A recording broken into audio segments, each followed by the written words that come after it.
자, 은혜 받으신 하나님 말씀은 이사야 42장 구약 성경 1018면에 있습니다.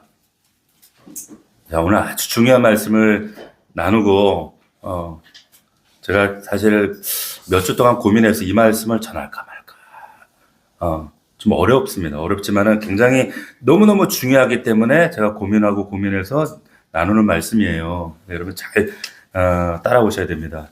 은혜 받으실 하나님 말씀은 이사야 42장 1절로 8절까지 우리 주의 음성을 받들어서 교독하겠습니다. 제가 먼저 읽겠습니다.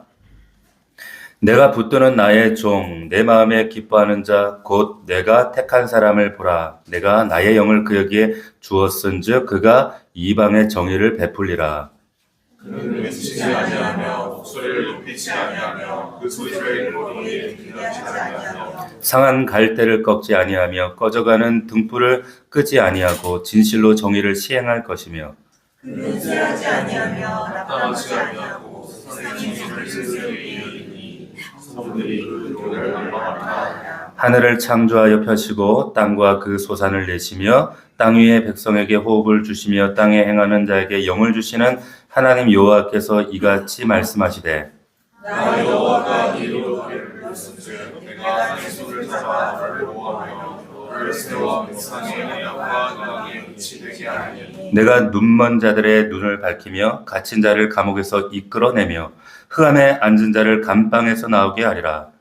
나는 여호와이니 이는 내 이름이라. 나는 내 영광을 다른 자에게 내 찬송을 우상에게 주지 아니하리라. 아멘. 자, 오늘 읽었던 본문을 말씀 근거로 해서 삼위일체적 복음, 삼위일체적 복음 이런 제목으로 하나님 말씀 함께 나누도록 하겠습니다. 좀 어렵습니다. 그래서 여러분들이 집중해서 복음은 복음인데 또 삼위일체적 복음은 무엇인가 이 의미를 여러분들이 놓치지 말고 잘 따라오시면 좋겠습니다. 이탈리아 로마를 가게 되면은 그 로마의 바티칸이라는 곳이 있습니다. 거기를 방문하게 되면 빼놓지 않고 찾는 것 중에 하나가 성 베드로 성당이 있습니다.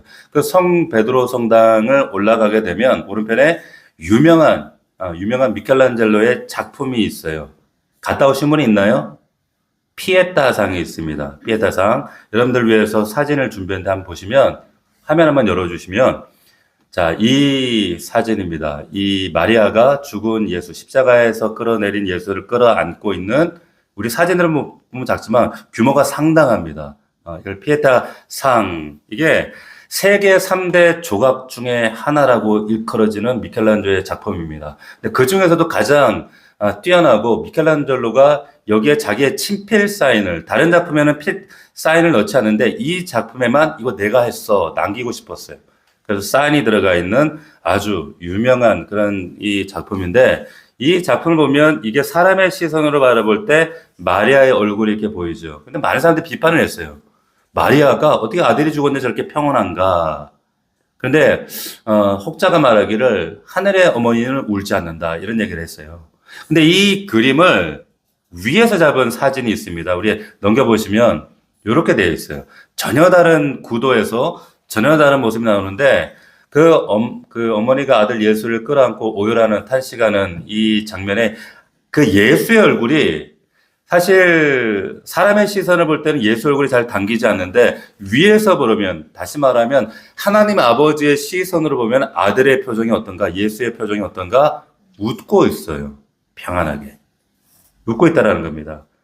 근데 이 미켈란젤로가 해부학을 공부한 사람이기 때문에 저 못 박힌 손에 그 혈관, 그 터진 자국, 그리고 근육, 뼈, 그 상처 하나하나를 너무 세심하게 잘 묘사를 해놨기 때문에 많은 사람들이 너무 경이롭다. 어떻게 이게 사람의 손길로 이런 작품이 나올 수 있는가 하면서 굉장히 이 작품을 보고 충격을 받았어요. 너무 놀라운 작품이라고. 그래서 세계 3대 걸작이다 이런 얘기를 하는 겁니다. 그런데 지금으로부터 한 2년 전에 그 정신 이상자 그 라즐로 토스라고 하는 그 헝가리 출신 그 남자가 있는데 이 청년이 망치를 숨겨가지고 이 베드로 성당에 들어가지고 이것을 15번을 내리쳤어요. 그런 관람객들이 저지해서 체포되는 사건이 있었는데, 이 일로 코가 깨지고 손가락이 4개가 다 잘려나가지고, 한번 화면을 넘겨보시면 이 사람이에요. 이 치는 장면을 우연히 이게 담겨지게 된 거죠.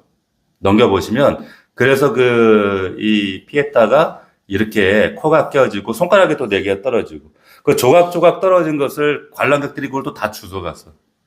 그리고 다시 일부만 회수해가지고 지금은 이것을 복원하고, 그리고 이제 지금은 2cm 두께의 방탄 유리로 이 피에타상이 보호되고 있습니다. 근데 이때 지금 훼손된 사건이 알려지니까 전 세계에 있는 수많은 이 애호가들과 사랑했던 사람들이 다 탄식하면서 안타까워하면서 우리가 공통적으로 느끼는 그런 마음이지만, 와, 이 놀란 인류의 작품을 이거 과연 복원이 가능하겠는가, 회복이 될 수 있겠는가 라는 공통된 질문을 다 가지고 있었어요. 과연 정말 이 미켈란젤로의 영광스러운 그 손길과 영혼의 호흡이 담겨져 있는 이 작품이 원형 그대로 보존될 것인가, 복원되고 회복될 수 있을 것인가 라는 공통된 질문을 던지게 되었습니다. 어쩌면은 오늘 여러분 가운데도 이런 질문을 가지고 이 자리에 있을지도 몰라요. 하나님, 내 영혼이 회복될 수 있습니까? 하나님, 내가 복원될 수 있습니까? 우리 가정이 다시 회복될 수 있습니까? 하나님, 내 삶이 정말 하나님 보실 때 가장 아름다운 원형대로 하나님 회복될 수 있습니까? 이런 질문을 가지신 분들이 있을지 모르겠어요. 그런데 여러분, 그 복원을 위해서, 회복을 위해서 여러분들이 가장 먼저 여러분들이 붙들어야 될, 절실하게 맞닥뜨려야 될 지점이 뭔가? 그게 복음입니다. 복음이에요. 오늘 복음 얘기를 할 겁니다. 목사님, 복음하고 지금 내 삶이, 내 문제가 해결받고 회복되어지는 그게 무슨 상관이 있습니까? 이렇게 말씀하실 수도 있겠지만은, 여러분 성경에 보면은 여러분 느끼셨을지 모르지만은 사도들이 성도들에게 편지를 쓸 때 혹은 설교를 할 때 그 내용들을 가만히 보면 굳이 실생활에 관련된 적용과 해결책들을 이렇게 디테일하게 설명하거나 이걸 길게 풀어놓지를 않았어요. 그러면 당시 사도들이 성도들의 갖가지 저들의 삶 가운데 있는 이런 문제를 짊어지고 살아가고 있다는 사실을 몰랐을까요? 당연히 알았죠. 성도들의 삶 가운데 정말로 저들의 삶의 일터와 직장과 그런 관계 속에 엄청난 문제들을 끌어안고 겪고 있다는 것을 알았을 거예요. 그런데 어떤 해결책, 솔루션을 주는 것이 아니라 그들이 항상 거듭해서 주기를 무엇을 제시해서 주고자 했냐면은 복음의 체계에 대해서 가르쳐 주려고 노력했다는 겁니다. 왜 사도들이 거기에 집중했는가 하면, 왜냐하면 복음에 대해서 제대로 파악하는 것이야말로 우리의 삶의 모든 문제, 우리 모든 문제의 근원을 해결하는 능력이요 은혜가 되기 때문에 그렇습니다. 그래서 우리의 문제는 뭐냐? 근데 우리의 정말 심각한 문제는 뭐냐면 우리가 복음을 너무 지역적이고 개인적이고 실용적으로 바라본다는 거예요. 한국교회 성도들이. 그래서 내 스스로 안으로 들여다보면 우리는 너무 내 개인적인 일에 관심이 많아. 그래서 내 안에 걱정과 두려움과 내 삶을 지배하고 있는 수많은 아젠다들이 너무 많아. 너무 많아. 그게 너무 강하기 때문에 예수 그리스도와 그 복음을 대하는 자세가 굉장히 개인주의적이고 실용적이고 그래서 왜곡이 되는 겁니다. 복음이 어떻게 왜곡되냐면 하나님 제게 이런 문제가 있어요. 하나님 이 문제 해결해 주세요. 이런 접근의 자세로 그 복음 앞에 예수 그리스도 앞에 나아가게 되더라는 거예요. 그러면 이게 틀린 건 아니에요. 이게 무조건 잘못됐다라고는 할 수는 없지만 문제는 복음을 그렇게 협소하게 접근하게 되어지면 복음이 내 개인의 영역 속으로 내 실존의 문제 해결을 위한 그런 예수님으로만 전락하게 되더라는 겁니다. 그래서 복음이 실제로 우리에게 주는 그 충만하고 크고 넓은 그 복음의 체계를 크기를 깊이를 깨닫지를 못한다는 거예요. 그래서 바울이 뭐라 그랬냐면 이 큰 복음을 누가 감당하리오 그랬어요. 이 복음의 넓은 깊이와 체계와 그 인간이 감당할 수 없을 만큼의 놀랍고 영광스러운 것이 바로 복음이다. 이렇게 바울은 얘기했다라고 하는 겁니다. 자, 그러면 그 복음의 체계를 우리가 어떻게 이해할 수 있습니까? 자, 그러면 보세요. 첫 번째는 제가 오늘 말씀의 제목을 삼위일체적 복음 이런 표현을 썼어요. 어렵습니다. 그런데 여러분들이 우선적으로 기억해야 될 메시지는 뭐냐면 삼위일체를 기억하셔야 돼요. 삼위일체. 벌써도 머리가 아파요. 삼위일체. 자, 그 삼위일체적으로 복음 속으로 들어가야지만이 복음이 가지고 있는 궁극적인 지점을 우리가 파악할 수가 있습니다. 그러면 삼위일체라고 하는 것은 모든 피지컬 세계를 형성시키는 근원적인 원리가 돼요. 그리고 그분이 이 세상을 이루어가시는 그분의 계획과 섭리와 그런 모든 플랜, 그 하나님이 모든 그 플랜들이 삼위일체 하나님으로부터 나오고, 그리고 그것을 가시는 방식도, 이루어가시는 형식도 삼위일체 하나님으로부터 나오고, 그렇기 때문에 여러분들이 삼위일체를 정확하게 이해를 하고 계셔야 이것이 바로 복음을 이해하는 핵심 키워드로 작동하게 됩니다. 자, 삼위일체를 이해할 때는 여러분들이 어떻게 처음에 들어가셔야 되냐면, 신학교에서 수년을 공부하는 거기 때문에 이게 단순간 다 설명될 수는 없어요. 그런데 이것만 기억하세요. 여러분들이 그냥 막무가내로 여러분들이 삼일체 그러면 삼일체, 몸은 하는데 뭐 머리가 셋, 뭐 이런 식으로 이렇게 접근하시는 게 아니에요. 이거는 인간의 언어에 담을 수밖에, 이 단어로밖에 표현이 안 됐기 때문에 이렇게 담아뒀지만, 이런 우리 생각들이 이 삼위일체에 대한 오해를 너무 쉽게 가지게 되는 그런 근저가 된다는 겁니다. 그래서 이런 방식으로 들어가면 오해가 쉽기 때문에 항상 이 삼위일체를 여러분들이 이해하실 때는 순서가 있어요. 순서. 그게 뭐냐? 일체 속으로 들어가서 삼위를 파악해야 돼요. 다시요. 일체 속으로 들어가서 삼위를 파악하셔야 됩니다. 이걸 반드시 명심하셔야 돼요. 하나님은 한 분이십니다. 일체십니다. 할렐루야. 이걸 반드시 머릿속에 기억을 하셔야 돼요. 한 분이셔서, 그런데 삼위격이 그 한 분 안에서 파생이 되는 거예요. 이거 오해하면 또 이걸 뭐 만드시고 뭐 피조물을 만들었다니 그런 의미가 아니에요. 그냥 그렇게만 이해해. 그냥 이해하세요. 그냥 따라오면 돼. 더 이해할 필요도 없어. 근데 중요한 건 뭐냐? 삼위 하나님은 순서가 있다. 순서가 있는데 동등한 하나님 본체시지만 엄연한 순서가 있습니다. 그래서 가장 근원 되시고 가장 중심 되시고 스타트가 되시는 성부 하나님, 성부가 되시는 거고, 그리고 아버지 성부 하나님으로부터 성자 하나님이 나옵니다. 그리고 성부 성자로부터 성령 하나님이 나오시는 거예요. 할렐루야. 여기까지만 그냥 이해하세요. 끝. 3위. 순서가 있다. 자, 그리고 이제 오늘 본문으로 들어가는 거예요. 이 전제로. 이 전제가 있어야 여러분 이 본문이 이해가 됩니다. 자, 오늘 본문 이사야 42장은 소위 말하는 종의 노래라고 불리는 장입니다. 예수님 오시기 700년 전에 지어진 이 노래입니다. 근데 이 42장에서 이야기는 주의 종은 누구냐면 성자 예수 그리스도를 예고하고 있는 겁니다. 그래서 42장 1절을 보시면 내가 붙드는 나의 종, 내가 택한 사람을 보라 해놓고 내가 나의 영을 그에게 주었노라 이렇게 얘기를 하죠. 그러니까 이 종은 일반적인 기름, 감람료를 붓는 것이 아니라 자신의 영, 하나님의 영을 부어서 세운 종이다 그 얘기를 하고 있는 거예요. 즉 다시 말하면 성령으로 기름을 부은 나의 종이다. 메시아다 이거예요. 자, 메시아와 그리스도는 무슨 뜻이에요? 기름 부은 사람이다 이 뜻이에요. 기름 부었다 이 뜻입니다. 자, 그래서 그 얘기를 하고 있는 거예요. 그리고 2절을 보시면 이 종은 외치지 않고 목소리를 높이지 않고 상한 강대를 꺾지 아니하며 꺼져가는 등불도 끄지 않고 정의를 베푼대요. 그래서 어떻게 합니까? 6절 7절 보십시오. 잘 따라오고 계시죠? 하나님 여호와가 의로 메시아인 너를 불렀고 내 손을 잡아 너를 보호하며 너를 세워 백성의 언약과 이방의 빛이 되게 하리니 내가 눈먼 자들의 눈을 밝히며 갇힌 자들을 감옥, 죄악의 감옥, 사망의 저주에서 이끌어 내리라 라고 얘기를 합니다.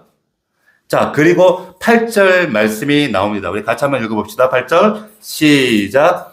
나는 여호와이니 이는 내 이름이라. 나는 내 영광을 다른 자에게 내 찬송을 우상에게 주지 아니하리라. 자, 이 말은 단순히 하나님의 자신의 영광이 있는데 다른 우상에게 절대 내어주지 않을 거야. 이런 의미를 넘어서는 다른 의미가 있는 거예요. 무슨 말이냐면 성부 여호와 하나님께서 지금 무슨 뜻으로 이 얘기를 하시는 거냐면 난 절대로 영광을 나누지 않을 거야. 이건 다 내가 다 차지할 거야. 라고 하는 것이 아니라 그게 아니라 나의 영광을 내 아들 성자 예수 그리스도에게 전부 다 주기 위해서 배타적으로 오직 아들 예수에게만 내 영광을 주기 위해서 내가 지킬 거야. 이 얘기를 하시는 거예요. 이해가 되시나요? 그러니까 하나님의 영광은 그러니까 고집쟁이 막 스크루지 영감처럼 막 속 좁은 그 영감냉이 영감처럼 나 영광 이 영광 난 절대 뺏기지 않을 거야 막 이런 게 아니라 그 영광을 빼앗기지 않는 이유는 뭐냐면 그 영광을 오직 누구에게? 성자에게 오직 성자에게 수여하기 위해서 그 영광을 나 빼앗기지 않을 거야 라고 얘기를 하고 계시는 거예요. 잘 따라오셨나요? 자, 그러니까 하나님의 영광은 지금 어디를 향해서 가고 있는 거예요? 어디로? 성자에게로 가고 있는 거예요. 성자. 오직 성자를 향해서 나아가고 있다는 거 여러분들이 이걸 딱 붙잡고 계셔야 돼요. 성부로부터 자 성자에게 갔던 이 영광. 그러면 이 영광 그러면 이제 어떻게 됩니까? 자, 성부로부터 성자에게 이 영광이 갔어요.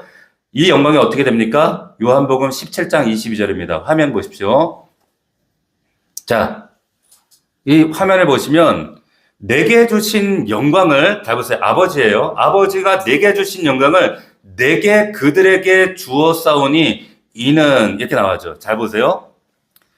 내게는 예수님입니다. 예수님이 성부로부터 영광을 받았어요. 근데 예수님은 이 영광을 어떻게 하십니까? 그 영광을 홀로 소유하시는 것이 아니라 그 영광을 누구에게 주신다는 거예요? 누구에게? 우리에게 주신다는 거예요. 그 영광을 우리에게. 이 놀라운 지금 순환의 역사를 여러분 잘 이해하고 계셔야 돼요. 이 방향성을 성부는 성자에게 성자는 우리에게 이 영광을 준다. 이 방향성이 여러분들이 읽혀지셔야 돼요. 그러니까 성부가 가지고 있던 영광이 성자에게로 옮겨주고 그 성자 예수 그리스도는 그 영광을 누구에게? 우리에게, 나에게 주신다는 거예요. 그러면 질문해야죠. 그 영광을 주신 것은 뭐 때문입니까? 왜 주시는 겁니까? 22절에 보세요. 왜? 이는 시작. 이는 우리가 하나가 된 것 같이 그들도 하나가 되게 하려면이다. 이렇게 말씀하시는 겁니다. 그러니까 그러면 도대체 하나가 된다는 게 뭔데? 하나가 된다는 게 뭐예요, 여러분? 자, 그게 앞절에 나와요. 21절 넘겨봅시다. 21절. 다 같이 시작. 아버지여, 아버지께서 내 안에, 내가 아버지 안에 있는 것 같이 그들도 다 하나가 되길 원합니다. 우리가 삼위일체가 된 것처럼 저들도 이렇게 하나님이 일체가 되길 원합니다. 하나 되길 원합니다. 똑같이 그들도 하나가 되길 원합니다. 그러니까 하나가 된다는 건 뭐냐면 예수님이 내 안에, 내가 예수님 안에 거하는 것, 상호 내주하는 거예요. 할렐루야. 자, 그럼 우리로 이렇게 하나가 되게 하는 궁극적인 이유가 있을 거 아니에요. 이유가 있을 거 아닙니까? 23절 넘겨보시면, 자, 여기 보시면, 보세요. 아버지께서, 세 번째 줄에 보시면, 아버지께서 나를 보내신 것과 또 나를 사랑하신 같이 그들도 사랑하신 것을 어떻게 나타내려고? 세상에 나타내려고 한다는 거예요, 세상에. 이 사랑을 나타내려고. 그러기 위해서 하나 되게 하신다는 거예요. 자, 그러면 여기서 굉장히 중요한 지점을 하나 알 수가 있는데, 영광과 사랑이 뭔가 연관이 있다는 걸 여러분 캐치하셨어요? 캐치하셨나요? 영광하고 사랑하고 지금 연관이 있잖아요. 영광이 지금 넘어왔는데, 성부로부터 성자로, 성자에서 우리에게로 넘어왔는데, 결론은 사랑으로 끝났단 말이에요. 맞습니까? 자, 그러면 이게 연관이 있구나. 자, 영광을 구약에 우리가 여러 번 말씀드렸죠. 구약 히브리어 보면 카보드라 그랬어요. 카보드. 무슨 뜻이라 그랬습니까? 무겁다라는 뜻이에요. 무겁다. 근데 영광이라는 것은 뭐냐? 어떤 것이 존귀하게 되어진다는 것을 영광이라 그래요. 소중하게 되어지는 것을 영광이다 이렇게 얘기한단 말이에요. 그러니까 어떤 존재에게 가치를 더해줬더니 존귀하게 만들어지면 그걸 뭐라 그래요? 영광스럽다 얘기하는 거예요. 가치 있게 되었다. 자, 근데 그게 사랑하고 무슨 상관이 있어요? 무슨 관련이 있는가? 잘 보세요. 고린도전서 13장 말씀 한번 보겠습니다. 여러분 잘 아는 우리 사랑장이죠. 여기 내용 여러분들이 너무 잘 알고 있습니다. 여기서 이 고린도전서 13장 1절부터 3절까지 무슨 말이냐면 사람의 방언과 천사의 말, 예언하는 능력, 모든 지식, 산을 옮길 만한 믿음이 있고 모든 것을 구제하여 주고 심지어 내 몸을 불사르게 내어줄지라도 내어주는 것, 그죠? 내어준 것까지 이 모든 것들을 굉장히 존귀하고 귀한 것들이에요. 그런데 여기서 뭘 얘기하고 있는 거냐면 그렇게 존귀하고 귀한 것이라고 할지라도 뭐가 없으면 사랑이 없으면 가치가 없다라는 얘기를 하고 있는 거예요. 사랑이 없으면 가치가 없대. 여기서 우리는 뭘 할 수가 있어요? 사랑은 가치를 부여하는구나 라는 거예요. 사랑은 가치를 부여하는구나. 보세요. 항상 어떤 것이 있어요. 어떤 것이 가치가 있게 만들려면 인격적인 존재가 있어야 가치가 있어집니다. 자, 여러분 금 좋아하죠? 금. 이거 금이라고 칩시다. 이 금이 굉장히 귀하고 희소성이 있단 말이에요. 그런데 만약에 사람이라는 존재가 이 땅에 이 우주 안에 없으면 가치를 부여해 줄 수 있는 인격적인 존재가 이 땅에 아무도 없으면 이거는 뭐예요? 금에 가치가 있어요? 그냥 우주에 돌아다니는 돌멩이 중에 하나예요. 가치가 없어요. 근데 이 금덩어리가 가치가 있는 이유는 뭡니까? 이유가 뭐예요? 사람이 금을 좋아하잖아. 금 사랑하잖아, 끔찍하게. 그러니까 가치가 부여되어진다는. 왜 귀하냐? 인격적인 존재가 금을 사랑하기 때문에 그런 거예요. 마찬가지. 신데렐라는 어려서 부모님을 잃었어요. 그죠? 그래서 계모하고 언니가 막 괴롭혔어. 천덕꾸렸게 했단 말이야. 근데 어느 날 누가 신데렐라를 사랑합니까? 왕자님이 사랑하잖아요. 그죠? 왕자. 신데렐라가 그 이전하고 지금하고 뭐 달라진 거 있어요? 없어요? 없습니다. 없어요. 그런데 어느 날 갑자기 왕자가 자기를 사랑하니까 정말 중요한 존재로 가치로 상승해버린단 말이에요. 가치가. 왜 그런 거냐면 존재론적으로는 신데렐라가 아무런 변화 없어요. 똑같아 옛날에. 그런데 누군가 나를 사랑해 주니까 가치가 상승해버리고 달라지는 거예요. 다시 말하면 가치는 누군가가 부여하는가. 다시 말해서 인격적인 존재가 누군가가 어떤 대상을 사랑할 때 그것이 가치로 성립되어지는 거예요.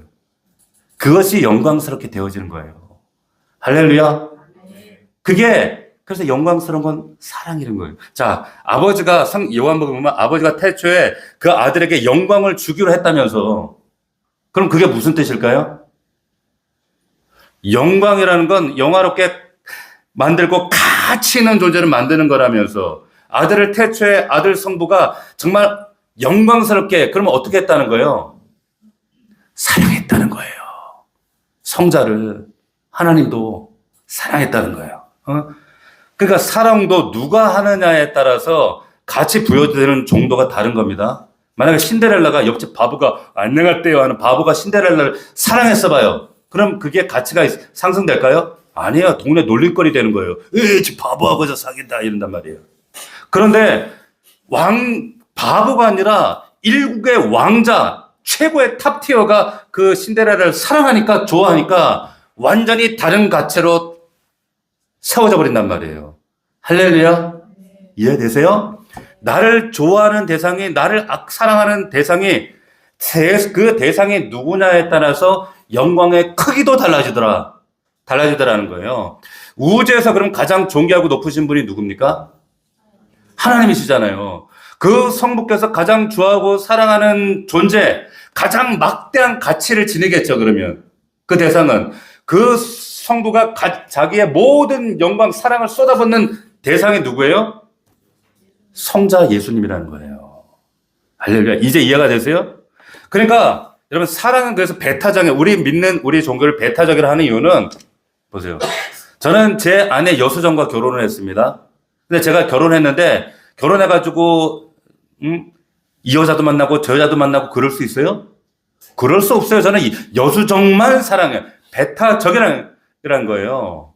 그러니까 절대 누구만 사랑해야 되는가? 저는 제 아내만 사랑해야 돼요. 그러니까 결혼하라는 관계라는 거예요. 이 믿음이라는 것은 결혼 관계, 배타성을 지내는 거예요. 그러니까 하나님 아버지는 그러면 누구만 사랑하는 거예요? 성자만 사랑하는 거예요. 성자 예수 그리스도. 이게 삼위일체란 말이에요. 성자만, 근데 성자에게 전적인 자기 사랑을 전력을 다해서 쏟아부었어. 근데 그것이 성자를 그럼 어떻게 했다는 거예요? 영광스럽게 했다는 거예요. 영광스럽게. 근데 그 성자는 그 받은 바 사랑을, 영광을 이제 또 어떻게 한다는 거예요? 저와 여러분들에게 쏟아 부었다는 거예요. 부었다는 거예요. 우리를 사랑했기 때문에 그래서 우리가 사랑스럽게 됐고 영광스럽게 되었다. 존귀케 된 존재가 되었다라고 하는 것을 성경이 예수님이 그 얘기를 하고 싶은 거예요. 할렐루야. 자, 여기서 한 단계 우리 더 나갑니다. 복음이라는 것은 정말 신묘막측하고 그냥 단순하게 예수님 십자가에 매달려 죽었네 이게 전부가 아니라는 거예요. 그러니까 아버지 하나님의 아들이 그 하나님 성부가 아들 예수 그리스도를 사랑한다는 것은 그 넓이와 깊이와 그 심여막측한 크기를 우리가 측량할 수 없겠죠. 어마어마한 사랑이란 말이에요. 근데 그 사랑이 조금도 감사함 없이 우리에게 그대로 수여가 되어졌어요. 다시 말하면 하나님은 성자 예수 그리스도를 사랑하신 그 사랑의 크기의 모든 분량만큼 똑같이 우리를 사랑했다는 거예요. 자, 그래서 요한복음 17장 23절 우리 앞에 보여주셨던 말씀 다시 넘겨보세요. 앞쪽으로. 자, 이거 보시면 아버지께서 나를 사랑하신 같이 그들도 사랑하신 것을 이라고 말씀하는 거예요. 나를 사랑하신 성부가 나를 사랑하신 것과 똑같은 그 사랑으로 지금 여러분들을 사랑하신다는 거예요. 근데 그 사랑을 세상에 나타나게 하려고 복음을 주셨고 이 교회를 주신 줄로 믿습니다. 이게 복음의 능력이라는 거예요. 그래서 요한복음 3장 10절에 하나님이 세상을 이처럼 사랑하사 독생자를 주셨다는 거예요. 성자를 내주는 그 사랑으로 우리를 사랑하셨다는 거예요. 여러분 감격스럽지 않아요? 감격스럽지 않습니까? 저는 이 사랑을 표현할 어휘를 아무리 찾아도 인간의 언어로는 찾을 단어가 없더라고. 오로지 이 단어밖에 없더라고. 좀 여러분 과격해도 그냥 들으세요. 이 단어밖에 없어요. 이건 미쳤어요, 이거는. 요즘 말로 이건 미친 사랑이에요. 이건 말도 안 되는 사랑이라니까. 납득이 안 되는 사랑. 내가 뭔데? 여러분 생각해보세요. 내가 뭔데? 날 이렇게까지 사랑할까?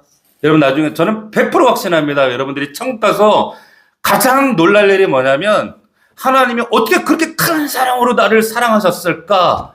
그 사랑의 깊이와 넓이와 그 체계가 그 하나님 나라에 내가 도달하는 순간 주님께서 내게 모든 막혔던 계시를 확 열어서 그 계시를 나에게 깨닫게 하실 텐데 거기에 압도되어져서 내가 뭔데 하나님 나를 그렇게까지 사랑하셨을까? 여러분 하나님 자녀가 된다는 말은 예수님과 똑같이 되어졌다 그 뜻이에요. 그렇게 대우하시겠다 그 뜻입니다. 여러분 천사가 아무리 귀하다고 할지라도 하나님이 성자를 사랑하는 그 사랑으로 천사를 사랑하지는 않아요. 그런데 우리를 위해서는 하나님이 예수 그리스도를 주셨어요. 예수 그리스도를. 그것이 바로 나를 사랑한다는 증거예요. 사랑한다. 여러분 때때로 우리가 살다 보면 삶이 이렇게까지 사는 게 힘든가 고단한가 어려운가 이런 의심 때문에 하나님 나 사랑하는 거 맞나? 정말 하나님 살아계신 거 맞나? 이런 왜 내 삶이 이렇게 고단하고 힘든데 고목나무처럼 서서 아무 응답도 없이 내 삶 가운데 방관하고 계시는가? 이런 의심이 들고 회의가 될 때가 있어요. 근데 보세요.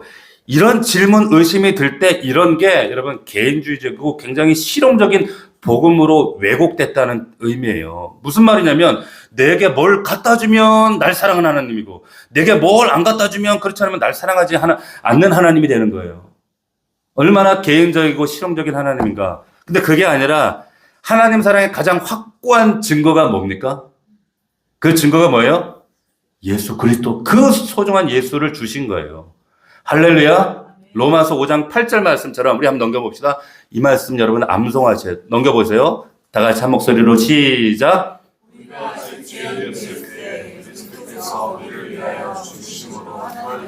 우리에 대한 자기의 사랑을 확정하셨다는 거예요. 할렐루야. 확정하셨대. 말씀드렸지만은 전에 제가 설교 때 하나님이 말씀하신 이 말씀을 저에게 확정을 주신 적이 있었어요. 원망했어요. 하나님 원망한 적이 있어요. 제가 밑바닥 구덩에서 왜 내 삶은 이렇게 힘드냐고 어렵냐고 고통스럽냐고. 나 하나님께서 뭐라고 하시면 너 원망할 게 없어. 내 너를 위해 다 줬잖아. 뭘 줬는데요? 아들을 줬잖아. 세상에서 가장 귀한 게 이 하나님에게 나에게 가장 귀한 게 뭔지 아니? 내 아들이야. 내 아들이야. 근데 내 아들을 난 너를 위해서 남김없이 가차없이 너를 위해서 주었어. 너에게 주지 않은 게 뭐냐? 왜 원망하느냐? 그 말씀 앞에 제가 팍 꼬꾸라졌어요. 하나님이 주시지 않은 게 뭐가 있어요, 여러분들에게? 다 주셨잖아요. 근데 그 하나님께서 다 주셨는데 성자 예수도 거기에 그치지 아니하고 하나님 아버지의 그 사랑에 더하여 자기 몸을 살과 피를 찢어서 우리를 위해 십자가에 매달은 사건, 그게 2000년 전의 십자가 사건이라는 거예요. 나를 위해. 그 사건이 여러분 말씀으로 그런가 보다가 아니라 성령께서 내 안에 오실 때 그게 깨달아지고 내 속에 영혼이 격동하게 되는 거예요. 여러분 그 삼위일체 하나님의 교제 방식이 앞서 말씀드린 것처럼 내가 네 안에, 네가 내 안에, 이게 하나님의 교제 방식인데 똑같이 우리를 이 일을 위해서 우리를 초청해 주셨다는 겁니다. 이거는 어떤 세상 우주 어떤 피조물에게도 주시지 않은 놀라운 하나님의 은혜인 줄로 믿습니다. 이게 복음이라는 거예요. 전 개인적으로 이게 내가 하나님이 이런 은혜를 주셨구나라는 것을 저도 굉장히 피상적으로 모태신앙이었어, 저도. 못해봤어, 저도. 근데, 심지어 저는 또 목사니까 이런 걸 가르쳐야 되잖아요, 성도들한테. 얼마나 이게 피상적으로 전달이 되는지 전하면서도 괴롭더라고. 근데 이 말씀이 내 안에 정말 영혼 안에 꽉 관통되어질 때, 그때가 언제였는가, 저희 어머니가 뭐 잘 아시지만, 28년 전에 돌아가셨을 때, 너무 마음이 무너졌거든요. 그래서 제가 학교도 중단하고 두문불출하고 막 그런 어둠 가운데 있을 때 그러니까 막 저희 어머니가 암으로 돌아가셨는데 3개월을 투병하시고 딱 하나님 불러가셨어요. 부활 주일날. 제가 불효자가 된 것 같고 아무것도 못난 아들 같고 너무 자책이 되고 그 젊은 나이에 데려가신 하나님이 원망스럽고 그 어머니가 그 나이 드신만 봐도 그 이후로 한동안 그냥 연세 드신만 봐도 연세가 어떻게 되세요? 그렇다 그러면은 또 원망이 나오고 탄식이 나오고 그 슬픔이 점점 세월이 그것을 진폭을 약화시키는 게 아니라 더 커져, 원망이. 상처가. 근데 어느 날 제가 어떤 설거집을 보고 있는데 그 설거집 가운데 아마도 제 기억 가운데 아마 로이드 존스 목사님의 설거집으로 기억을 하는데 그 목사님이 그 책 가운데서 뭐라고 얘기를 하시냐면 하나님이 창조주임을 믿고 하나님이 전능하신 하나님이라고 믿는다고 해서 그게 구원 얻는 믿음이 아니다라고 얘기를 하는 거예요. 제가 충격이었어요. 당연히 전능하신 하나님 믿고 창조주 하나님이라고 믿는다. 그러면 구원 얻을 만한 믿음이 도대체 뭐냐는 거예요, 도대체. 그런데 그 다음 밑줄에 뭐라고 되어 있냐면 구원 얻는 믿음이란 하나님이 내 아버지라는 사실을 깨닫는 것이다 이렇게 나와 있는 거예요. 내 아버지라는 사실을 깨닫는 것. 이게 구원이라는 거예요. 그때 받은 충격을 제가 이루 말할 수가 없어요. 그리고 그때 제가 비로소 제 삶에 다시 한번 회심하는 그런 사건이 있게 되어집니다. 성령은 우리에게 그분이 진짜 우리 아버지라는 것을 깨닫게 하시는 분이 양자의 영, 성령이십니다. 할렐루야. 내가 그래 한번 아버지라고 믿어봐야지가 아니에요. 사모하심으로 그 하나님이 주신다는 그 로마서 8장 14절 말씀처럼 성령이 우리 안에 들어오시면 우리를 양자 삼아 주신다는 것. 즉 내가 하나님의 자녀가 됐다는 걸 깨닫게 해주신 영이 누구라고요? 성령이세요. 양자의 영이 성령. 그래서 우리가 그로 말미암아 하나님을 그 성부 하나님을 아버지라고 부르짖느니라 성령이 친히 나의 영으로 더불어 내가 하나님의 자녀인 것을 증언하신다는 거예요. 할렐루야. 자, 하나님이 내 아버지라는 사실, 그분이 성부 하나님이 성자 예수 그리스도의 아버지가 되실 뿐만 아니라 나의 아버지도 되신다는 사실을 제가 깨닫는 순간에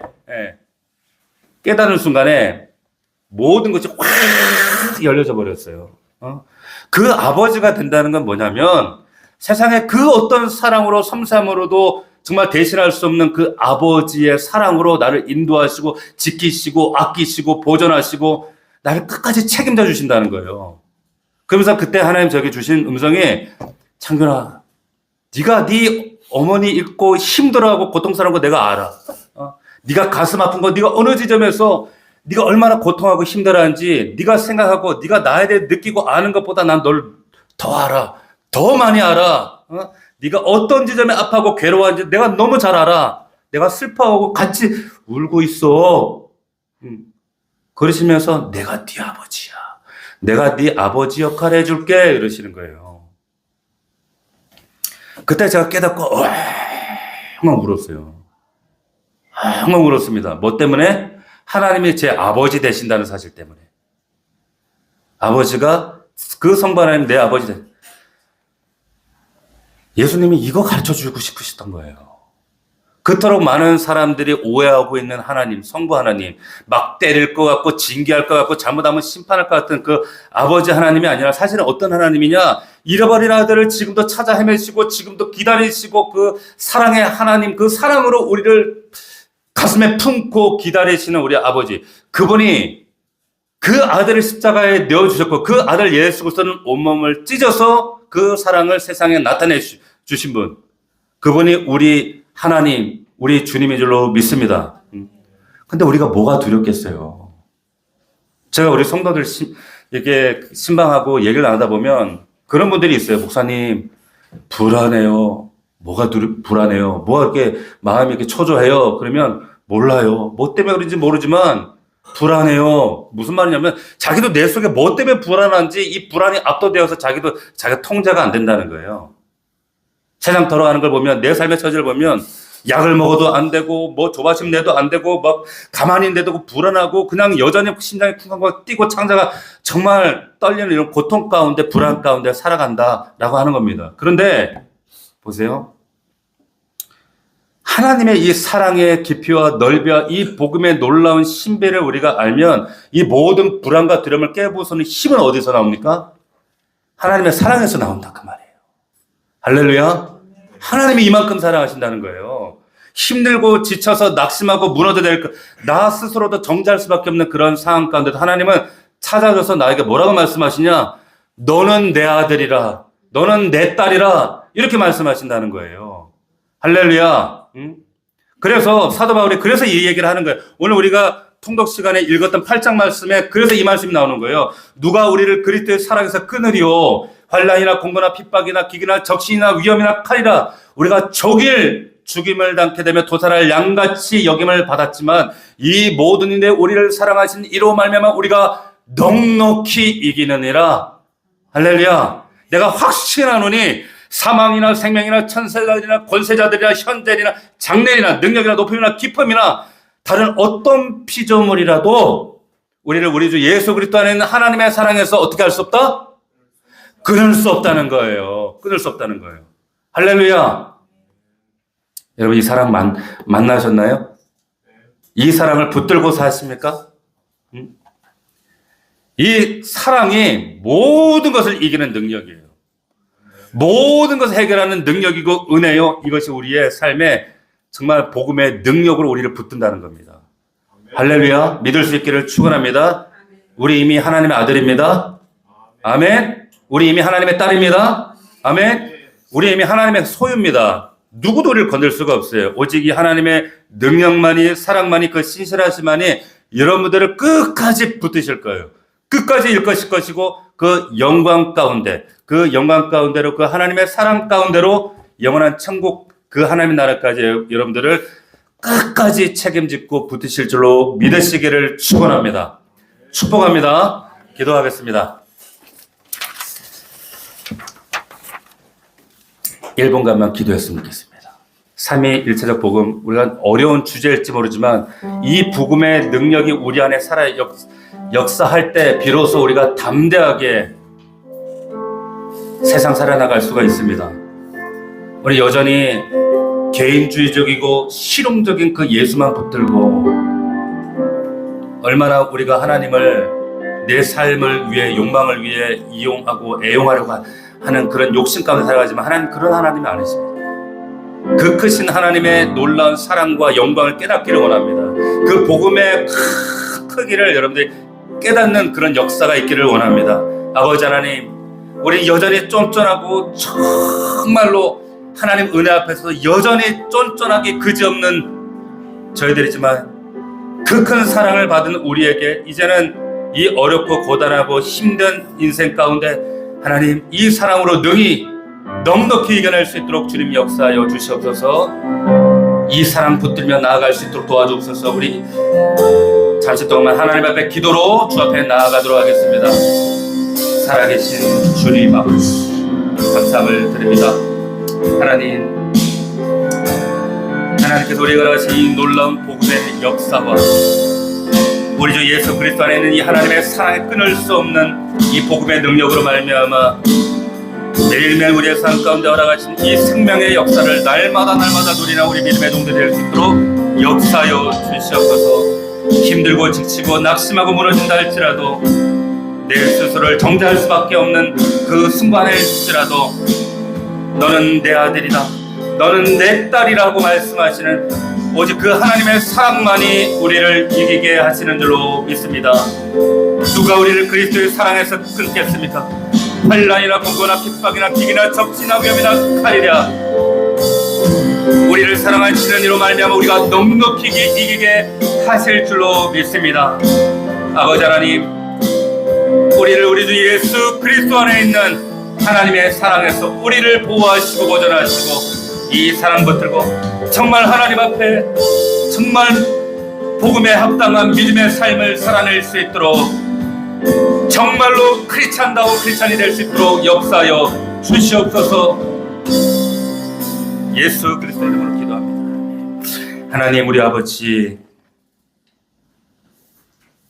하나님이 그 삼위일체 하나님께서 네가 내 안에, 내가 너 안에 계신 것처럼 그 성자 예수 그리스도를 사랑하시고 영광스럽게 하신 것 같이 우리도 또한 그 영광과 사랑 가운데로 부르시기 위해 이 놀라운 복음을 허락하셔서 그 하나님의 영광과 가치, 그 사랑의 가치 있는 존재로 우리를 삼아주심을 감사함을 드립니다.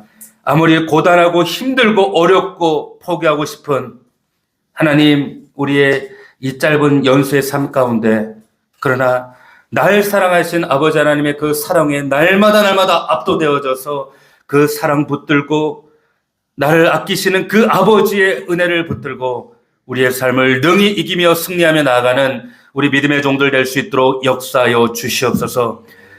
우리가 죄인 되었을 때에 그 아들을 십자가에 매달아 죽이심으로 아버지 하나님의 그 크신 사랑을 확정하신 하나님, 그 십자가를 바라볼 때 이제는 그 허락하신 우리에게 부어주신 그 사랑에 이제는 보답할 수 있는 정말로 믿음의 종들 될 수 있도록 도우시옵시고, 하나님, 바리새인들처럼 외식하는 종교인들이 아니라 그 사랑에 정말로 고백으로 삶으로 올려드리는 우리 믿음의 사람들이 될 수 있도록 아버지, 우리의 믿음을 주님 축복하시고 우리 더 넘치는 교회가 그런 가장 주님을 이 땅 가운데 주님 사랑하는 고백이 넘치는 그러한 교회가 될 수 있도록, 우리 성도들 될 수 있도록, 그러한 삶이 될 수 있도록 주여 은혜를 더하여 주시옵소서.